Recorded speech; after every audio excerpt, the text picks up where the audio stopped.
لا يضحك عليك يا مشجع كبير آسيا نادي النصر ويقولوا لك بأن النصر هذه السنة يركز فقط على بطولة الدوري. النصر من أولوياته أن يحقق كأس الملك الذي لم يحققه من 36 عام.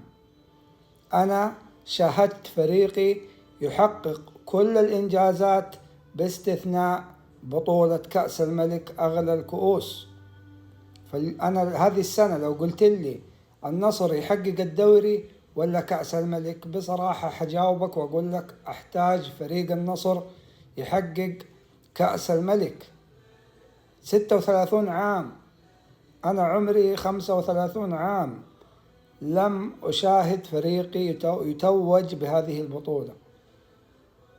يجي الآن نصراوي يبغى يعطيك إبرة بنج يقول لك جيسوس يفكر بالدوري فقط.